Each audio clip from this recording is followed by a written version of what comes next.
अस्सलाम वालेकुम नाजरीन, क्या हाल चाल है आपका। Welcome to health and happiness with doctor Sadia. आज के हमारे मेहमान हैं डॉक्टर हारून साहब। डॉक्टर साहब क्या हाल है। वालेकुम सलाम। डॉक्टर साहब क्या हाल है आपके। बिल्कुल ठीक, अल्लाह का शुक्र। डॉक्टर साहब आपके गुज़िश्ता हमारे साथ जो प्रोग्राम हुए हैं उनकी तवसत से हम लोगों को बहुत सी टेलीफोन कॉल्स आई हैं और बहुत से लोग अपनी तकलीफ़ों के बारे में बयान करते हैं। They don't want to disclose their identity, तो वो मैं आपसे नहीं बताऊंगी, लेकिन उनकी तकलीफ़ें ऐसी हैं जिनके बारे में वो बहुत नॉलेज हासिल करना चाह रहे हो, जो यहाँ पे बहुत कॉमन है। पहले तो डॉक्टर साहब एक बच्ची हैं, she is suffering from psoriasis और सोराइसिस उनकी बॉडी में तकरीबन हर जगह पे फैला हुआ है, involving her legs, feet, even to the genital areas और बाजुओं पे, अंडर आर्म्स में। तो उसके बारे में डॉक्टर साहब बताएं कि वो क्या कर सकती हैं। पहले तो मैं आपका और टोरंटो 360 का शुक्रिया अदा करूंगा कि कम से कम उन्होंने लोगों में एक अवेयरनेस प्रोग्राम शुरू किया है कि लोगों को एक अपनी स्किन के बारे में एटलीस्ट इंफॉर्मेशन मिलनी शुरू हो गई। And now they are looking for the remedies कि हम जी उनके लिए बिल्कुल। कैसे हेल्पफुल हो सकते हैं और यहाँ लोकली उनके लिए क्या हो सकता है। तो वो मैं दोनों चीज़ें उनको बताऊंगा। और सबसे पहले जो आपने ये कहा कि सोराइसिस की पेशेंट है, फीमेल हमारे पास जी जिन्होंने ये कॉल किया है। जी सोराइसिस भी एक वर्ल्ड ओवर इसको कहूँगा कि कॉमन प्रॉब्लम है। इसके एट लीस्ट 80 to 90 100,000 पेशेंट्स जो है ना वो इस वक्त उनकी पॉपुलेशन है। और अनफॉर्चुनेटली इसका ये है कि ये एक क्रॉनिक प्रॉब्लम है ओके। और इसमें रिमिशंस भी आते हैं, रिलैप्सेस भी आते हैं। लेकिन साइंस की एडवांसमेंट्स के मुताबिक अब इसके ट्रीटमेंट ऑप्शंस बहुत चेंज हो गए हैं। राइट। पहले हमारे पास सिर्फ टॉपिकल ट्रीटमेंट्स थे और वो भी जी स्टीरॉइड्स। तो अगर आप यहाँ रहते हैं तो आप अपने जीपी से कह के, तो जो यहाँ अवेलेबल ट्रीटमेंट्स हैं उनमें जो बेस्ट हैं वो डेवोबेट के नाम से अवेलेबल है या डेवोनेक्स के नाम से अवेलेबल है और उसको किसी स्टीरॉइड से कंबाइन कर सकते हैं। ओके। और लेकिन ये ट्रीटमेंट सिर्फ लोकलाइज्ड बॉडी एरियाज़ में इफ़ेक्टिव है। लेकिन अगर जिस तरह आप बता रही हैं कि उनका बॉडी सरफेस एरिया काफ़ी ज़्यादा इन्वॉल्व है, जी तो उसके लिए ये एक काम ये भी कर सकती हैं कि अपने जो डॉक्टर से रेफरल बनवा के और phototherapy, narrow band UVB treatment है वो शुरू कर सकती हैं। राइट। और अगर ये उनके लिए कन्वीनियंट नहीं है तो आजकल इसके होम चैम्बर्स भी नैरो बैंड यूवीबी के अवेलेबल हैं। आप वो भी खुद खरीद के और उससे अपना ट्रीटमेंट होम में शुरू कर सकती हैं। होम ट्रीटमेंट्स का ये फ़ायदा है, जिस तरह मैंने पहले बताया कि चूँकि ये एक लॉन्ग टर्म डिजीज़ है, रिमिशंस रिलैप्सेस आते रहते हैं। तो अगर डिजीज़ कंट्रोल हो जाए तो Aahista Aahista treatment taper of हो सकता है और इवन बंद हो सकता है। और अगर कुछ अरसे के लिए ये फोटोथेरेपी लेती भी रहती हैं तो उसका कोई मसला नहीं है, safe to use at home है। तो अगर उसका मसला है तो ये डर्मेटोलॉजिस्ट के पास रेफ़र होके और अपने लिए नैरो बैंड यूवीबी डिस्कस कर सकती हैं। अच्छा। और लेकिन चूँकि यंग पेशेंट्स में ओरल मेडिकेशंस भी बहुत सारी अवेलेबल हैं और जो यहाँ सिर्फ अंडर सुपरविजन ऑफ डर्मेटोलॉजिस्ट या वो डर्मेटोलॉजिस्ट उनको दे सकते हैं, क्योंकि हमें इनके लिए, चूँकि ये यंग फीमेल हैं, मैरिजेबल एज में हैं, तो हमें इनके फ्यूचर का भी ख्याल रखना है। क्योंकि इसमें कुछ दवाइयाँ ऐसी होती हैं जो बेबी के लिए और प्रेगनेंसी के लिए नुकसानदेह भी हो सकती हैं। राइट। तो जिसमें जिस तरह मीथोट्रेक्सेट है या रेटिनॉइड्स हैं, विटामिन ए डेरिवेटिव्स हैं या साइक्लोस्पोरिन है। लेकिन ये सब, इन सब दवाइयों का फ़ैसला आपके डर्मेटोलॉजिस्ट आपकी degree of psoriasis, severity of psoriasis और स्प्रेड ऑफ सोराइसिस को, और इसके अलावा इस चीज़ को देख के कि सोराइसिस आपकी ज़िंदगी में कितनी रुकावट डाल रही है या आपका साइकोलॉजिकल बर्डन कितना ज़्यादा हो गया है, तब वो ओरल ट्रीटमेंट्स का आपके लिए फ़ैसला करते हैं। और इसके लिए आजकल जो सबसे लेटेस्ट ट्रीटमेंट्स हैं वो बायोलॉजिक्स हैं और इनको अगर आप चाहें तो इंटरनेट पे भी गूगल कर सकते हैं और वंस ए वीक और वंस ए मंथ कुछ घर में होम यूज़ के इंजेक्शन होते हैं जो आपको आपके डर्मेटोलॉजिस्ट पूरा एक्सप्लेन कर देंगे कि वो आपने कैसे यूज़ करने हैं। और वर्ल्ड ओवर आजकल सबसे ज़्यादा ट्रेंड या जिसे कहना चाहिए जिस पे रिसर्च हो रही है वो बायोलॉजिक्स पे है, जो कि सबसे सेफ़, सबसे इफ़ेक्टिव और उनका जो और भी जो इम्पोर्टेंट फ़ायदा है ये कि longer duration of disease free interval है। कि आपकी डिज़ीज़ आपको काफ़ी अरसा आपका पीछा छोड़ देती है और आपका डिज़ीज़ का कंट्रोल भी बड़ी जल्दी हो जाता है। और लेकिन अगर वो टोरंटो में जिस तरह आपने बताया रहती हैं, तो इन सब बातों को वो अपने डर्मेटोलॉजिस्ट से जाके डिस्कस कर सकती हैं कि मेरे लिए आप मेरी डिज़ीज़ को देख के क्या सजेस्ट करते हैं कि आया मुझे सिस्टेमिक ट्रीटमेंट लेना चाहिए या पहले मुझे फ़ोटोथेरेपी ट्राई करना चाहिए। और अगर ये उनके लिए कन्वीनियंट ना हो कि वो फ़ोटोथेरेपी लें, तो डर्मेटोलॉजिस्ट उनको किसी ओरल मेडिकेशन पे जैसे मीथोट्रेक्सेट, साइक्लोस्पोरिन या विटामिन ए एनालॉग ये शुरू कर सकते हैं। और अगर उनकी डिज़ीज़ बहुत ज़्यादा है तो आई थिंक कि वो उनसे बायोलॉजिक्स भी डिस्कस कर सकती हैं। बायोलॉजिक्स आजकल इंजेक्टेबल फॉर्म में वर्ल्ड ओवर कुछ एरियाज़ में इसको नंबर 1 ट्रीटमेंट के तौर पे भी स्टेप लैडर में नंबर 1 भी लेके आते हैं।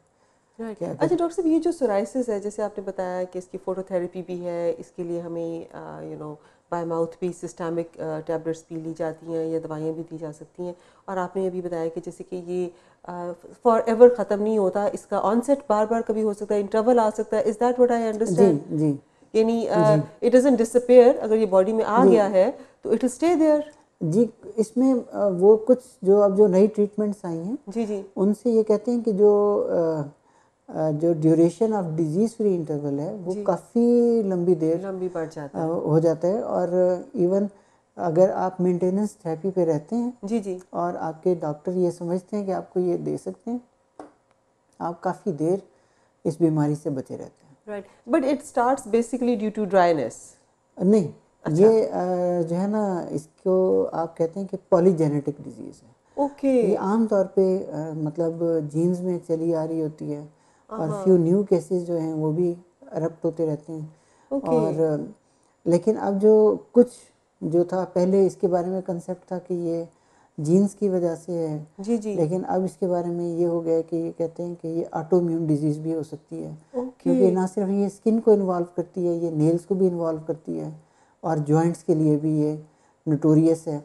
और तो अब इसका जो ज़्यादा इस पे जितनी भी रिसर्च हो रही है, इसकी ऑटोइम्यूनिटी पे हो रही है। कि आपकी ये जो बॉडी का इम्यून सिस्टम है, इसको ये करेक्ट करके, और ये जितनी ओरल मेडिकेशंस हैं या जितनी फ़ोटोथेरेपी है, उसका यही काम है कि वो आपकी जितनी ये इम्यून डिसरेगुलेशन है उनको कंट्रोल करे। सो व्यूअर्स, जैसे भी डॉक्टर साहब ने बताया कि सोराइसिस, इसके लिए सबसे बेस्ट है कि आप अपने डर्मेटोलॉजिस्ट से रजू करें, और उसकी फ़ोटोथेरेपी भी है, सिस्टेमिक मेडिकेशंस भी ली जा सकती हैं, और इनके साथ आप सोराइसिस फ्री इंटरवल जो है उसको आप इंक्रीज़ कर सकते हैं। तो बात वही है कि you can't sleep over this problem. इसको आपको जल्द से जल्द अपने डर्मेटोलॉजिस्ट से टाइम लेना चाहिए, और जितनी आपको इसके बारे में अवेयरनेस हो उतना ही बेहतर है। इसकी कुछ वेबसाइट्स भी मैं आपसे शेयर करना चाहूँगा। जी बिल्कुल। और उसमें सोराइसिस फोरम के नाम से भी एक वेबसाइट है जो पेशेंट को हेल्प करती है। आप वहाँ जाके अगर रजिस्टर कर लें तो वो आपको लेटेस्ट अपडेट्स भी देते रहते हैं। इसी तरह एक पाकिस्तान एसोसिएशन ऑफ डर्मेटोलॉजी का एक सोराइसिस फोरम का भी एक फेसबुक पेज है। आप उसको लाइक करें तो आप उसके मेंबर्स भी बन जाते हैं, तो उसमें भी आपको लेटेस्ट इंफॉर्मेशन, रिसर्च और लेटेस्ट आपको अपडेट करते रहते हैं। और मतलब, और दूसरा एक जो सोराइसिस फोरम जो है वो वर्ल्ड ओवर उसका वो है अपडेट फोरम है, अपडेटेड सबसे ज़्यादा। इसलिए व्यूअर्स, आप इस पेज को भी लाइक कीजिए, वेबसाइट पे भी जाके देखें, you will come to know the latest research in it. बात वही है कि कुछ चीज़ें सबर आजमा होती हैं, और जैसे ये एक प्रॉब्लम है, ट्रीटमेंट शायद प्रोलॉन्ग्ड होगा, बट इट इज़ हेल्पफुल। और इसी तरह डॉक्टर साहब, एक और हमारे कॉलर हैं, उनको डायबिटीज़ का प्रॉब्लम है, और डायबिटीज़ के साथ उनको स्किन के अंदर कार्बंकल्स है, जिन्हें आप फोड़े कह सकते हैं, उनकी तकलीफ़ बहुत ज़्यादा होती है। तो उन्होंने स्पेशली ये कहा था कि एक तो आप उनकी हाउस मैनेजमेंट वो क्या करें, इसके बारे में बताइए। दूसरा कि कौन सी दवाई है या किस तरीके से वो इसको कंट्रोल कर सकते हैं, तो वो प्लीज़ आप ये बताइएगा। इसमें ये तो डायबिटिक्स वाला जो मसला है, इसमें तो सबसे पहले जो चीज़ है कि हमें अंडरलाइंग डिजीज़ जो है हमें उसको देखना पड़ेगा कि अंडरलाइंग डिजीज़ में हमें उनकी डायबिटीज़ टोटली कंट्रोल करनी पड़ेगी, और दूसरा स्किन हाइजीन का ख्याल करना पड़ेगा, और तीसरा जब एक्टिव इन्फेक्शन हो तो उसको कंट्रोल करने के लिए यहाँ फिर आपको अपने लोकल फिजिशियन या लोकल एंडोक्राइनोलॉजिस्ट के पास जाना पड़ेगा, ताकि वो आपको फ़ौरन आपका शुगर का स्टेटस चेक करें। जी जी। और नंबर 2, आपको फ़ौरन एंटीबायोटिक शुरू होनी चाहिए, ओके। जो सिस्टेमिक ओरल खाने जी वाले जी, बिल्कुल एंटीबायोटिक बिल्कुल हैं। बिल्कुल। और अगर वो नहीं लेंगे तो उससे मर्ज़ बढ़ भी सकता है। ओके। और इसमें सेप्सिस के चांसेस भी कई दफ़ा कार्बंकल से बढ़ जाते हैं। कार्बंकल जो है वो कई दफ़ा इतना फैल जाता है कि फिर उसको सर्जरी की भी ज़रूरत पड़ सकती है। ठीक। उस स्टेज से जाने से पहले फ़ौरन अपने डॉक्टर से रजू करें और कम से कम ओरल एंटीबायोटिक्स शुरू हो जानी चाहिए। और आम तौर पे जो देखा गया है वो यही अनकंट्रोल्ड जो डायबिटिक्स होते हैं उनका ही प्रॉब्लम है। और दूसरा इसमें चूँकि अनकंट्रोल्ड डायबिटीज़ हो तो इम्यूनिटी लो होती है, बिल्कुल। बैक्टीरियल इन्फेक्शंस के चांसेस बढ़ जाते हैं। राइट। एक तो कार्बंकल हो गया, फिर इसी तरह कुछ पेशेंट्स में सेलुलाइटिस बड़ा कॉमन हो जाता है, जी जी जो कि एक और बैक्टीरियल इन्फेक्शन है, same bacteria but at other side. और ये यूजुअली लेग पे या फेस पे हो सकता है। राइट। और इन सब में जो एक इम्पॉर्टेंट कॉन्स्टिट्यूशनल सिम्टम होता है वो फीवर और पेन होता है। और कई दफ़ा फटीग बहुत ज़्यादा होती है, लेकिन हमारे इधर चूँकि फटीग को भी नॉर्मल लिया जाता है, फीवर को भी हल्के फुल्के को पैनाडोल टाइलेनॉल से कंट्रोल कर लेते हैं, और डिजीज़ वहीं की वहीं रहती है। और they usually go to their physician जब अच्छी खासी बात बिगड़ चुकी होती है। स्पेशली पाकिस्तान में तो ये काफ़ी कॉमन है। नहीं, थैंक यू डॉक्टर साहब। व्यूअर्स, इसके साथ हम एक छोटा सा ब्रेक लेंगे, लेकिन ब्रेक के बाद हम डॉक्टर साहब से इसी तरह की कुछ चीज़ें हैं जो प्रॉब्लम्स हैं यहाँ पे फेस होती हैं लोगों को, और जो मुझे कॉलर्स ने स्पेशली रिक्वेस्ट की थी डॉक्टर साहब से मालूमात उनके बारे में हासिल करने के लिए, तो will discuss those problems. So please stay tune and stay with us. Will be back after short break.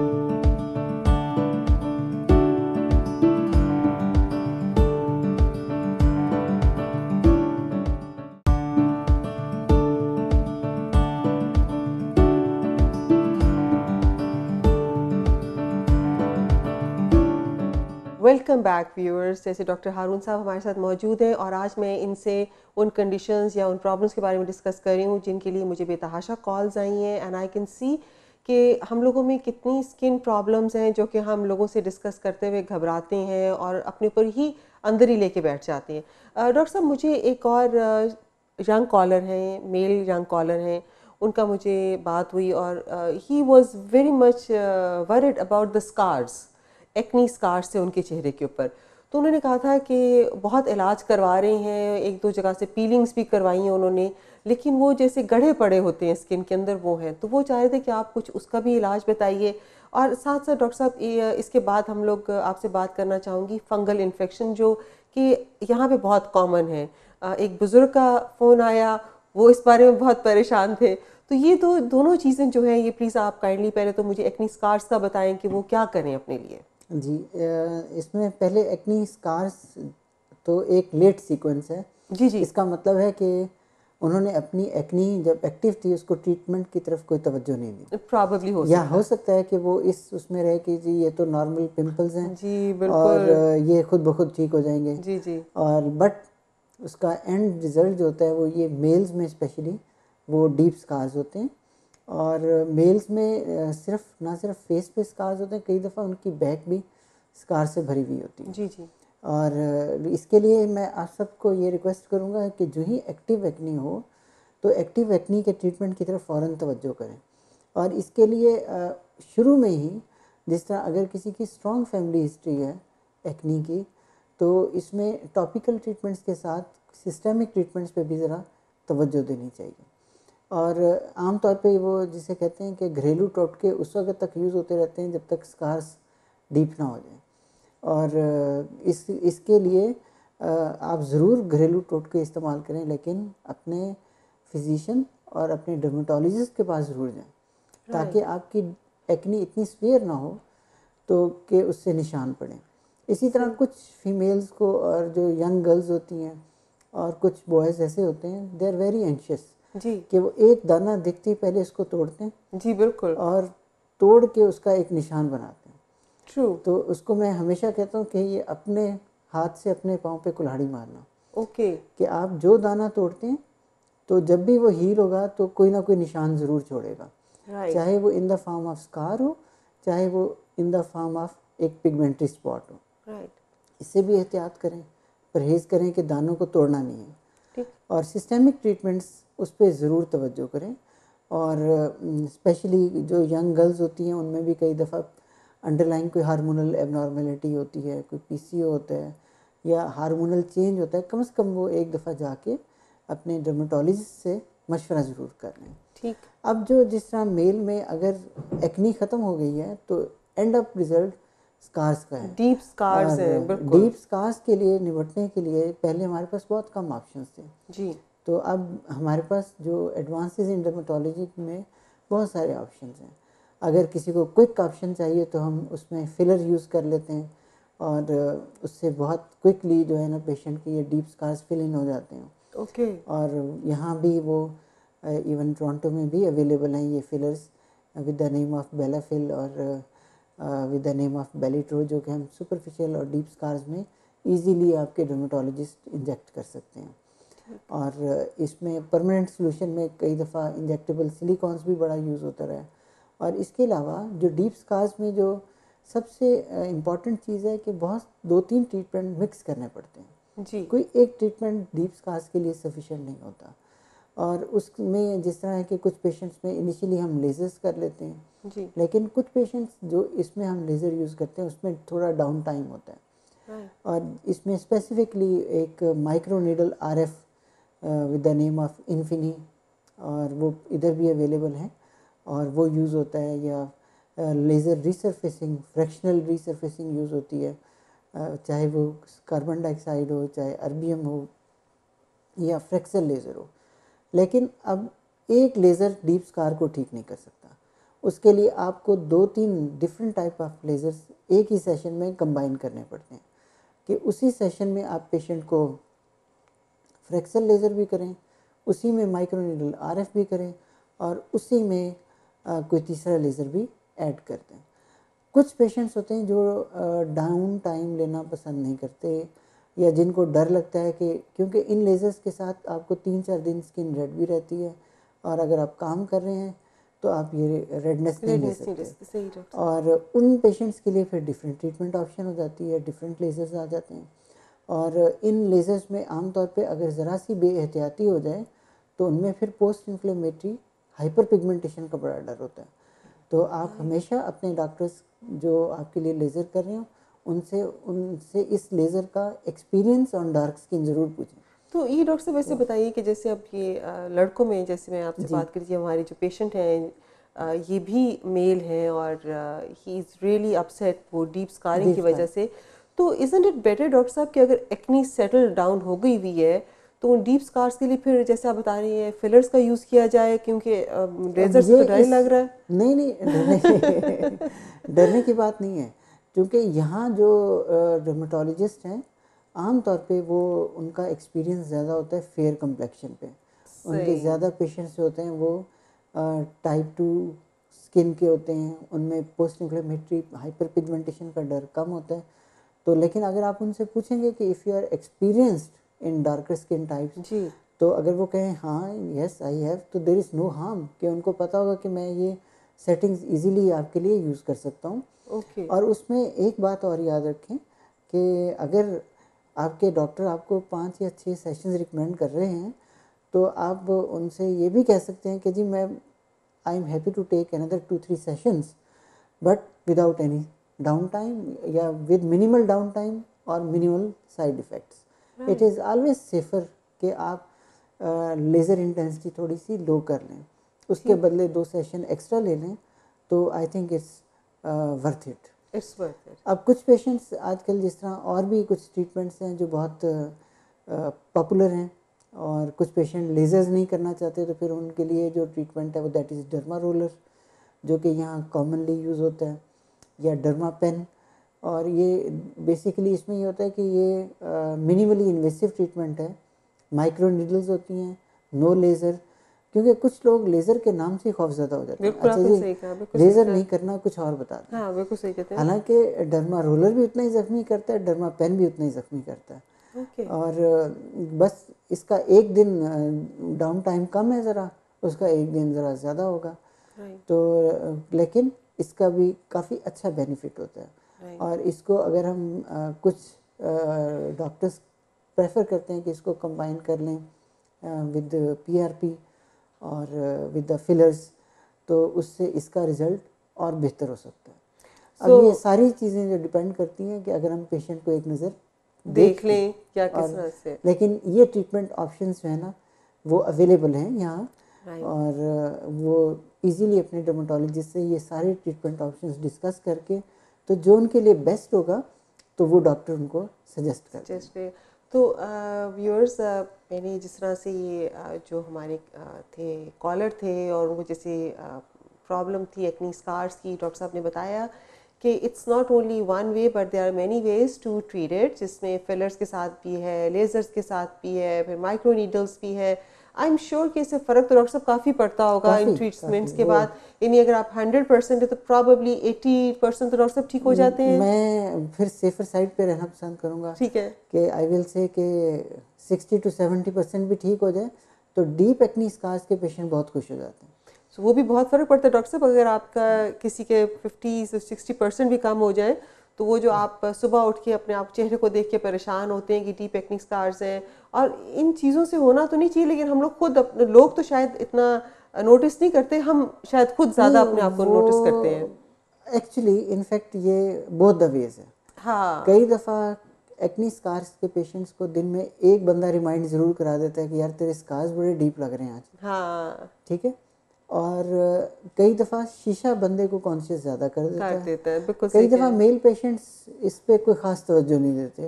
सही। लेकिन अब चूँकि जॉब मार्केट ऐसी है कि अब पेशेंट्स को ज़रा वो चाहिए होता है कि हमें बड़ा फिट लगना है। राइट। कि हमारी जॉब रिक्वायरमेंट है कि मैंने अपने आप को बहुत सारे लोगों के साथ प्रेजेंट करना है। जॉब बैंक है या पब्लिक डीलिंग जॉब है, तो उसमें मेल्स एंड फीमेल्स दोनों कॉन्शियस हो जाते हैं। और फिर दूसरा आपको पता है कि आजकल वैसे ही ब्यूटी कॉन्शियस बच्चे बच्चे ज़्यादा ज़्यादा हुए हुए हैं। जैसे डॉक्टर साहब ने बताया कि बच्चे क्या, आजकल तो बड़े भी डॉक्टर साहब, आई थिंक एडल्ट्स जो हैं, एवरीबडी, मिडिल एज लोग ज़्यादा हैं अबाउट देयर ब्यूटी, और एवरीबडी इट्स ऑल दे से it's all about looks now days, it's all about looks. तो जैसे डॉक्टर साहब ने ये बताया है कि डीप आपके एक्नी स्कार्स का भी इलाज है, तो please go for it, give it a trial. अपने डर्मेटोलॉजिस्ट से ज़रूर रजू करें, उनसे पूछें कि आपको क्या ट्रीटमेंट सूट करता है। और जैसे डॉक्टर साहब ने बताया कि इंस्टेड ऑफ गोइंग फॉर 2 और 3 और 5 treatments, go for 7 treatments. Intensity कम रखें लेज़र्स की, डॉक्टर साहब से अपने बात करें कि जी मुझे स्कारिंग या डाउन टाइम कम हो, तो इंटेंसिटी लेज़र की कम होगी, ज़रा आपकी सिटिंग ज़रा ज़्यादा हो जाएंगी, लेकिन रिजल्ट्स आपके अच्छे हो जाएंगे। With this viewers we take a little break, will be back again and will discuss about fungal infections and like the hair fall, जो आजकल जहाँ पे डिफ्यूज़ हेयर फॉल लेडीज़ में बहुत कॉमन है, उसके बारे में भी डॉक्टर साहब से हम मालूमात हासिल करेंगे कि how to control that diffuse hair fall among ladies. So will be back again after short break. Thank you.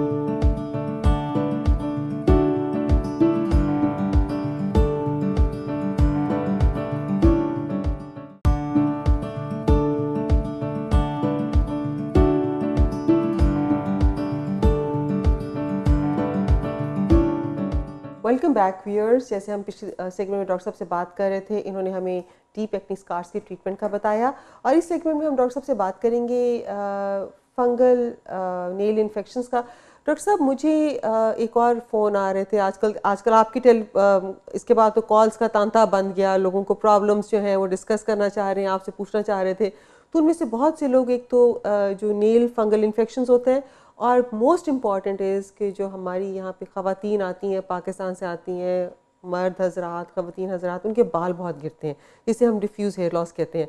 तो उसके बारे में भी प्लीज़ रोशनी डालिएगा, लेकिन पहले आप थोड़ा सा हमें ज़रा ये फंगल नेल प्रॉब्लम्स के बारे में बता दीजिए। जी, यहाँ असल में चूँकि ज़्यादातर अगर आप देखें तो सर्दियों में स्पेसिफिकली जी।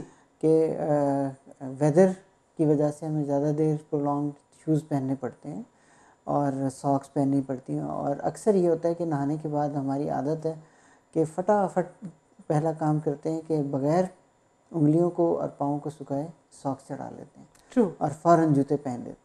उससे पाँव अंदर से सोख रहता है और उसमें फिर जो एक प्रॉब्लम है वो है कि फंगस की ग्रोथ, स्पेशली जो इन द वेब्स, ये कॉमन हो जाती है।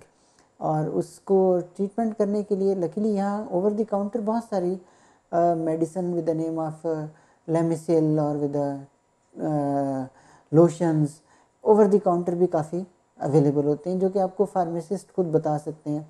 इसी तरह जो एक यहाँ जो कॉमन प्रॉब्लम है नेल के इन्फेक्शन, जिसको अक्सर लोग समझते हैं कि फंगस है, हालांकि वो फंगस नहीं होता और उसको फंगस खाम का बना के और काफ़ी देर ओरल मेडिकेशन लेते रहते हैं। नेल फंगस के लिए अब ये बात तय हो चुकी है कि जब तक नेल को के फंगस को डायरेक्ट आइसोलेट ना करें, ओरल मेडिकेशन नहीं लेनी चाहिए।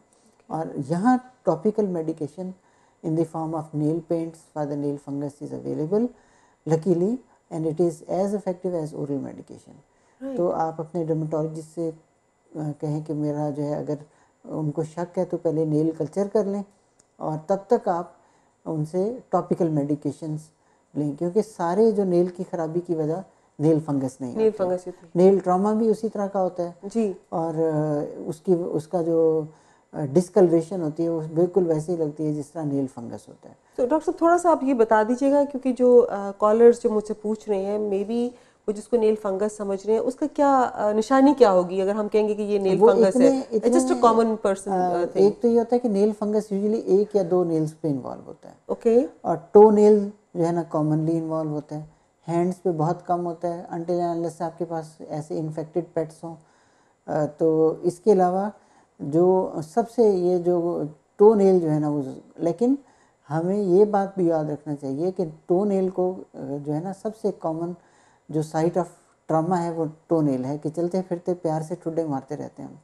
ट्रू। और उससे यूजुअली नेल अपने बेड से सेपरेट हो जाता है और उसकी लुक एग्जैक्टली वही होती है जो नेल फंगस की होती है। तो अगर 2 या 3 या 4 नेल इन्वॉल्व हों तो यकीनी तौर पे ये नेल फंगस ना होगा जब तक ये प्रूव ना हो टेस्ट के ज़रिए से। और इसका टेस्ट बड़ा सिंपल होता है, एक छोटा सा माइक्रोस्कोप के अंदर इसको हम नेल का पीस लेके उसको देख लेते हैं, उसी वक्त हमें आइडिया हो जाता है कि ये फंगस है या नहीं। और फिर इसकी चूँकि मेडिसिन लंबे देर के लिए लेनी होती है, may be for couple of months, तो इसलिए कोशिश करें कि अपने डर्मेटोलॉजिस्ट से मशवरा करके और फिर इसकी दवाई खाएं। अदरवाइज़ कोशिश करें कि इसको अवॉइड करें और टॉपिकल पेंट्स, लोशंस, क्रीम्स उसके साथ। सो व्यूअर्स, डॉक्टर साहब ने जैसे बताया कि आप जो आपका नेल फंगल इन्फेक्शन है, मेक इट श्योर 100% कि ये आपका फंगल इन्फेक्शन ही है, बजाय इसके कि हम लोग सेल्फ मेडिकेशन करनी शुरू कर दें और ओवर द काउंटर जो हमें नेल पेंट्स या चीज़ें मिलते हैं उनके साथ उसको ट्रीट करना शुरू करें। सो पहले तो इसको आप टेस्ट करवा लें इफ़ यू आर श्योर कि इट्स अ फंगल इन्फेक्शन। फिर आप अपने डर्मेटोलॉजिस्ट से या आपका जीपी भी आपको बता सकेगा कि इसका आपको ट्रीटमेंट क्या करना है, rather than just going to the pharmacy and using over the counter medications for fungal infection. Doctor साहब अब आप ये बताइए कि जो यहाँ पे हम लोग जब आते हैं तो बेतहाशा बाल गिरे होते हैं, जिसे हम डिफ्यूज हेयर लॉस कहते हैं। कुछ लोगों का ख्याल है कि यहाँ शायद पानी बहुत हार्ड है या बहुत ज़्यादा गर्म पानी है, जिसकी वजह से आमतौर पे लेडीज़ कंप्लेंट करती थी यहाँ आते हैं तो हमारे बाल गिरते हैं, पाकिस्तान बैक होम जाएं तो बाल बहुत अच्छे हो जाते हैं। तो ये क्या, what is the whole thing about? जी, इसकी ये बिल्कुल सबसे पहली बात तो ये है कि जो यहाँ आके सबसे पहले उनको स्ट्रेस होता है। अच्छा। तो स्ट्रेस जो है उससे सबसे पहले जो इफ़ेक्ट आता है वो स्किन, हेयर एंड नेल तीनों पे आता है। और स्पेसिफिकली अगर मैं कहूँ कि हेयर पे जो इफ़ेक्ट आता है वो ज़्यादा फीमेल्स में स्ट्रेस की वजह से आता है, मेल्स में भी, क्योंकि एक बहुत बड़ी माइग्रेशन करके वो यहाँ आते हैं, change in diet, change in habits और मिसिंग बैक होम, इन सब की वजह से जो एक क्यूमुलेटिव जो स्ट्रेस है उसका इफेक्ट हेयर पे ज़्यादा आता है और हेयर फॉल शुरू हो जाता है। और फिर यहाँ आके डाइट चेंज होती है और मतलब की डाइट नहीं मिलती, तो उसकी वजह से भी न्यूट्रिशनल डेफिशिएंसीज ज़रा ज़्यादा शुरू हो जाती हैं। और यहाँ जो है ना फिर एक और चीज़ है कि जो वाटर है जी, वो वाकई आपकी बात दुरुस्त है कि हम यहाँ बहुत नहाने के लिए जिसे कहते हैं कि गर्म पानी बहुत इस्तेमाल करते बिल्कुल हैं। सही। और वाटर सॉफ्टनर भी यहाँ कम यूज़ करते हैं कई लोग, हालांकि ये तो यहाँ वैसे रिकमेंडेड है कि वाटर सॉफ्टनर यूज़ किया जाए, लेकिन गर्म पानी से नहाते हैं और फिर उसकी ये भी एक कॉमन कॉज है। लेकिन इन सब के साथ अगर डिफ्यूज़ हेयर लॉस फीमेल्स में हो, जिसमें बहुत एक्सेसिव हेयर लॉस हो, यानी मोर देन 100 हेयर जी। पर डे गिर रहे हो, इट इज़ अलार्मिंग। आप अपने उसी वक्त अपने फिजिशियन से रब्ता करें, और आपके फिजिशियन जो हैं वो आपको हो सकता है कि कुछ इनिशियली ट्रीटमेंट दें या कुछ टेस्ट सजेस्ट करें। कुछ टेस्ट जिसमें हमारे हीमोग्लोबिन लेवल है उसको चेक करना होता है, या फिर अंडरलाइंग कुछ हार्मोनल एसेस होते हैं उनको चेक करना होता है। और हार्मोनल एसेस में यूजुअली या तो थायराइड का प्रॉब्लम होता है, राइट, और या कुछ बच्चियों में जो है ना पीसीओएस का भी प्रॉब्लम होता है। ट्रू। तो हमें इन सब चीज़ों को इकट्ठा एक ही दफ़ा एक गो में इन्वेस्टिगेट करना होता है, या कुछ डॉक्टर्स पसंद करते हैं कि इन टेस्ट को फ़िल्टर कर लें। जी। लेकिन जब भी 100 बालों से ज़्यादा बाल पर डे गिर रहे हों, लेकिन अक्सर मैंने देखा है कि फ़ीमेल्स एक बाल को 10 से ज़रब दे देती हैं, कि एक बाल गिरा तो उसको कहते हैं 10 बाल गिरे। ट्रू। ठीक है, तो उसको प्लीज़ इतना एग्जेजरेट ना करें, क्योंकि लेस देन 50 इज़ नॉर्मल। ठीक है, मतलब 50 to 100 भी उसको कोई ज़्यादा इतनी अहमियत नहीं देती। और इसी तरह जो कुछ वेदर की वजह से भी हेयर फॉल होता है, उसके बारे में भी ज़्यादा, क्योंकि हेयर कॉन्टीन्यूसली साइकिल में है। कुछ बाल ग्रोइंग फेज़ में है, कुछ रेस्टिंग में है, और कुछ शेडिंग फेज़ में है। तो जो शेड होने वाले बाल हैं नॉर्मली उन्होंने तो गिरना ही गिरना है। True. ऐसे नहीं हो सकता कि सारे बाल ही ग्रो करते रहें, राइट। क्योंकि हमारे कुछ बाल, मैंने जैसे बताया कि साइकिल में है ना, जी जी। जो ग्रोइंग वाले हैं वो ग्रो करेंगे, जो रेस्टिंग वाले हैं वो रेस्ट फेज़ में रहेंगे, और जो शेडिंग फेज़ वाले हैं उन्होंने लाजमी शेड होना ही होना है। True. और जब तक वो शेड नहीं करेंगे तो नए बाल नहीं आएंगे। ठीक। और इन सारी चीज़ों को आप जहन में रखें। और इसी तरह जो अब इसके लिए जो टेस्ट के बाद अगर कोई अंडरलाइंग काज है, तो आपके फिजिशियन आपको उस अंडरलाइंग काज को ट्रीट करेंगे। और अगर कोई अंडरलाइंग काज इसके अंदर नहीं है, जो ये टेस्ट इनमें नॉर्मल आए हैं, तो फिर उसके लिए फिर ट्रीटमेंट हम प्लान कर लेते हैं। राइट। और एक और बात भी याद रखनी है कि फीमेल्स में प्रेगनेंसी के बाद लाजमी बाल गिरते हैं। बिल्कुल सही है। ठीक है, और इसी तरह अगर किसी को लंबा बुखार हुआ हो, प्रोलॉन्ग स्ट्रेस हो, प्रोलॉन्ग अंडरलाइंग इलनेस हो, उससे भी कई दफ़ा बाल शेड होते हैं। इसी तरह कुछ पेशेंट्स में जो कोई मेडिकेशंस ले रहे होते हैं, उसका भी साइड इफ़ेक्ट होता है कि बाल गिरना शुरू हो जाते हैं। और कुछ लोगों को एक हैबिट होती है कि वो बालों को छेड़ते रहते हैं मुसलसल, उससे भी बाल शेड होते हैं। और कुछ लोगों को स्पेशली इंडियन और पाकिस्तानी जो है कि एक टाइट पोनी टेल बना के रखनी है, ट्रू। उससे भी ट्रैक्शन एलोपेशिया होता है, Right. उससे भी बाल शेड होते हैं। Right. इसी तरह एक हमारा जो कंसेप्ट है कि एक्सेसिव हेयर ऑयल मसाज, जी जी। उससे भी बाल शेड होते हैं, क्योंकि वो भी बालों को एक ट्रॉमा दे रहे होते हैं। Right. लेकिन हमारा बड़ा एक पक्का कंसेप्ट है कि तेल लगाने से बालों को न्यूट्रिशन मिलती है, वेरी और ट्रू। बाल ये तेल जो है वो जड़ों से जाके दुम तक पहुंचता है, क्योंकि ये अक्सर एड्स में दिखाया जाता है, बिल्कुल सही कह और रहे हैं उससे बाल तंदुरुस्त और तवाना हो जाते हैं। जी। हालांकि ऐसा नहीं है। True. Oil is just a conditioner.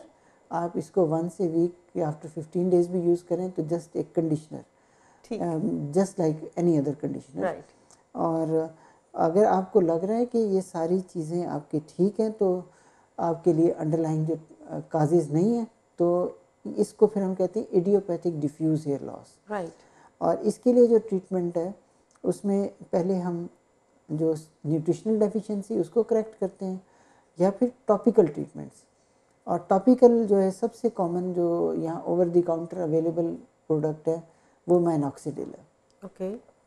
इसी तरह मैनॉक्सिडिल 2.5, 2 और 5% में अवेलेबल है। राइट। स्प्रे की सूरत में भी है, जेल की सूरत में भी है। जी जी। और इसी तरह के कुछ ये अवेलेबल है in the topical DHT inhibitors भी आ गए हैं नए।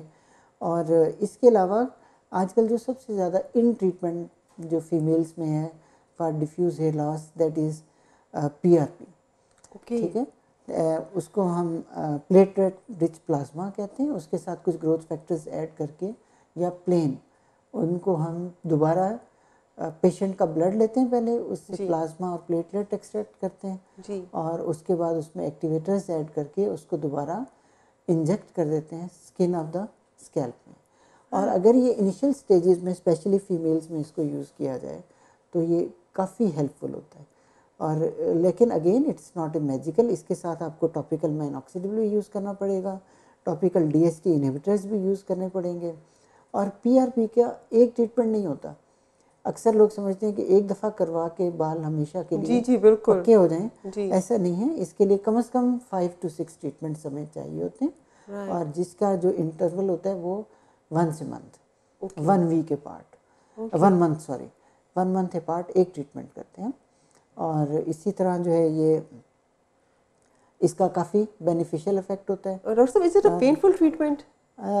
पेनफुल अगर विदाउट एनी लोकल एनेस्थेटिक होगा तो it is definitely painful. It's definitely painful, but पहले आप उसको लोकल एनेस्थेटिक इंजेक्ट करेंगे या क्रीम होती है?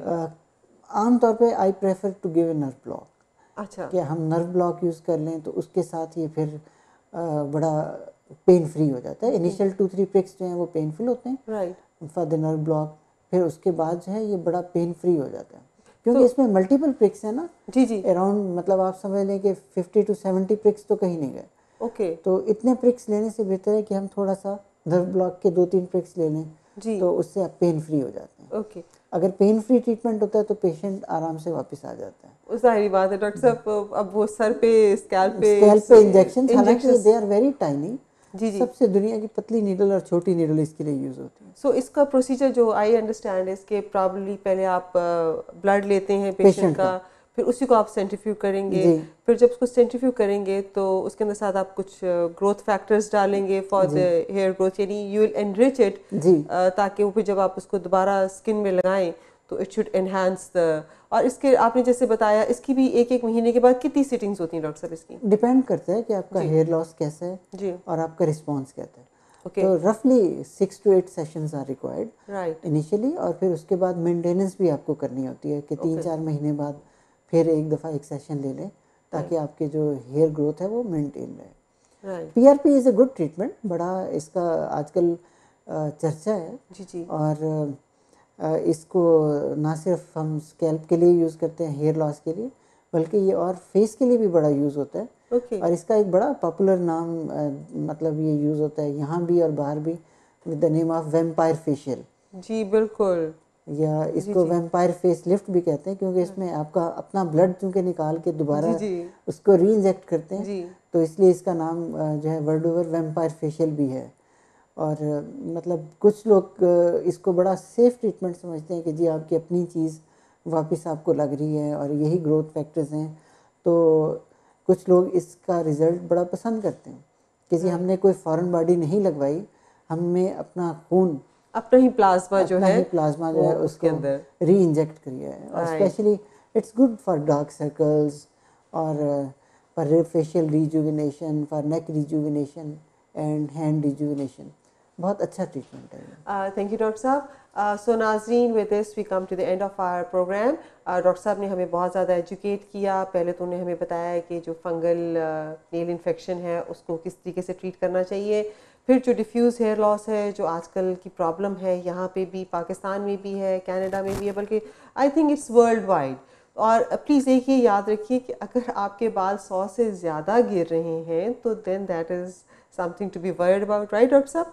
और अगर ये नहीं कि एक बाल गिरे तो आप उसको 10 से मल्टीप्लाई कर दें, बट अगर वाकई 100 से ज़्यादा गिर रहे हैं तो then you must get hold of doctor. आप दिखाएं, अपने टेस्ट वगैरह करवाएं, और अगर सब टेस्ट ठीक है then I think the treatment of choice is PRP. Doctor साहब नहीं, स्टेप वाइज के स्टार्ट विद माइनॉक्सिडिल और जो टॉपिकल ट्रीटमेंट्स जो आपके फिजिशियन आपको दें उनसे, और फिर उसके बाद पीआरपी। थैंक यू डॉक्टर साहब फॉर बीइंग विद अस, और हमें इतना एजुकेट करने के लिए आपका बहुत बहुत शुक्रिया। व्यूअर्स, अगर आपको कोई और सवाल करने हो, you want to know something more about skin, किसी चीज़ के बारे में, तो प्लीज़ हमें कॉल कीजिए। हम कोशिश करेंगे कि डॉक्टर साहब से और मालूमात हासिल करके आप तक पहुंचा सकें। टेक केयर, इंशाल्लाह फिर मिलते हैं।